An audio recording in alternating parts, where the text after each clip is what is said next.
Penderitaan datang hanya ketika ada kempelekatan. Ketika ada kempelekatan maka penderitaan datang apa? Karena apa? Sifat dari kempelekatan kita ingin menggenggam.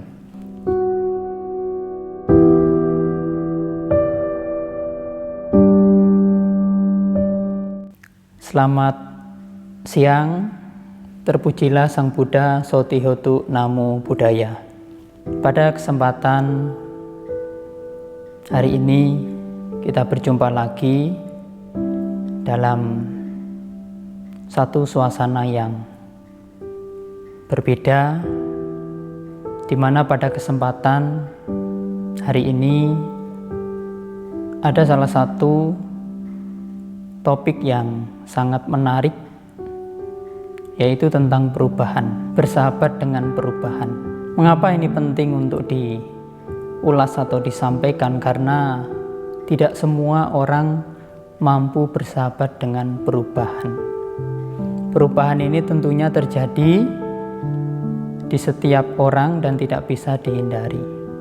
Cuma terkadang kita sebagai manusia ketika perubahan itu datang, perubahan itu hanya sifatnya kecil, perubahan itu tidak mempengaruhi kebahagiaan kita, maka biasanya kita cuek.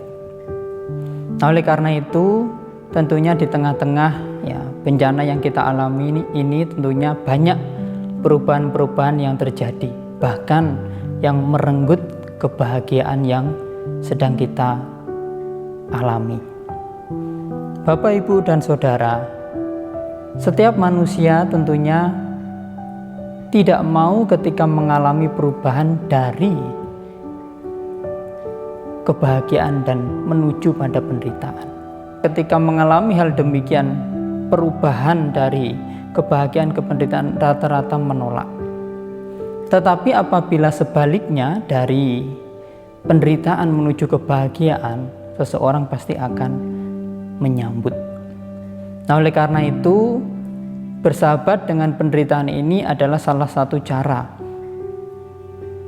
kita untuk memahami bagaimana penderitaan itu memang harus kita jadikan sebagai sahabat kita. Agar apa? Agar kita mampu menerima perubahan dari bahagia menuju penderitaan. Karena dalam hidup ini tentunya banyak sekali perubahan-perubahan yang kita alami. Nah, apabila perubahan itu membahagiakan kita, tentunya kita tidak akan merasa terbebani. Tetapi jika sebaliknya perubahan itu membebani kita, artinya apa?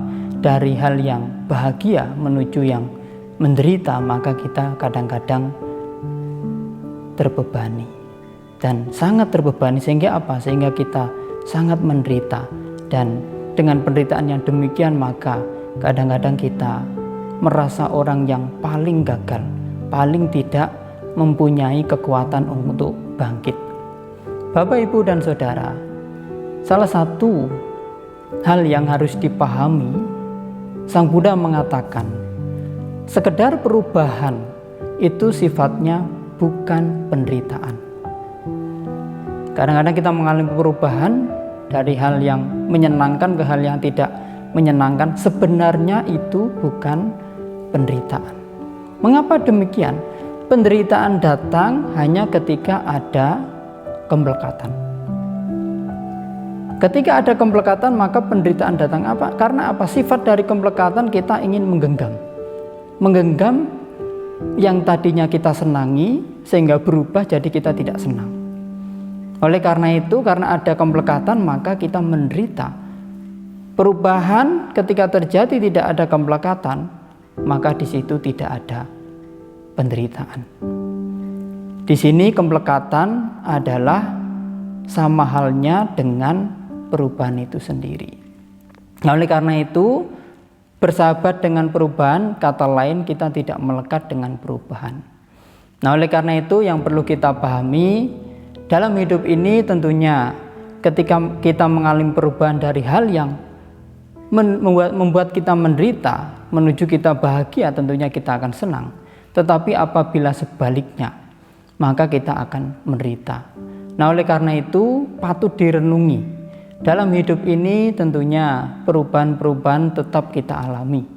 Nah, oleh karena itu kita harus memahami perubahan ini sebagaimana yang harus kita pahami, sehingga apa? Kita menjadi orang yang tidak lalai, sehingga nanti kelak di kehidupan yang akan datang, masa yang akan datang ketika perubahan dari bahagia menuju penderitaan kita alami, kita tidak menderita.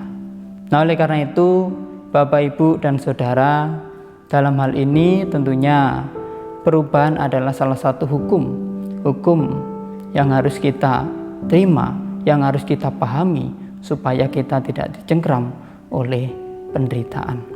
Nah, oleh karena itu Bapak, Ibu, dan Saudara, dengan demikian maka kita harus punya persiapan, ya, persiapan untuk menghadapi perubahan-perubahan yang mungkin saja terjadi di kehidupan kita yang akan datang atau di masa kita yang akan datang.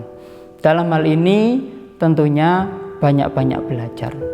Ya, belajar dari perubahan, dari penderitaan-penderitaan yang sudah kita alami di masa lampau untuk kita jadikan acuan supaya dalam kehidupan yang akan datang hal demikian tidak terjadi kembali. Dalam hidup ini memang satu perubahan itu tidak bisa kita hindari. Karena ada perubahan itu, maka kita harus beradaptasi. Nah, untuk beradaptasi ini tidak semua orang mampu. Oleh karena itu kita harus berlatih. Ya, karena untuk membiasakan sesuatu yang baru itu seseorang tidak dengan mudah mampu untuk menerimanya. Dalam hal ini tentunya kita harus terus berusaha. Salah satu caranya adalah dengan memahami. Ya, memahami bahwa perubahan itu mau tidak mau tetap kita alami. Entah itu sifatnya besar, sifatnya kecil, sifatnya tidak mempengaruhi batin kita, sifatnya mempengaruhi batin kita, sifatnya membuat kita bahagia, sifatnya membuat kita menderita. Kita harus memahami hal itu supaya dalam hidup ini kita mampu bersahabat dengan perubahan. Mampu bersahabat dengan perubahan berarti kita tidak punya kemelekatan. Kemelekatan dalam hal ini yang menyebabkan kita menderita dalam hidup ini. Oleh karena itu, Bapak, Ibu, dan Saudara, semoga di masa-masa sulit ini banyak perubahan-perubahan yang dialami dalam hidup ini. Bapak, Ibu sekalian senantiasa bisa bertahan, bisa mencari solusi, bisa bertahan, bisa mengembangkan diri lebih baik lagi supaya bisa menjadi orang yang tidak begitu menderita ketika perubahan ini sedang berjalan. Demikian yang dapat saya sampaikan. Semoga Bapak, Ibu, Saudara-saudari sedama selalu berbahagia dan selalu dilindungi oleh Tiratana. Semoga semua makhluk berbahagia.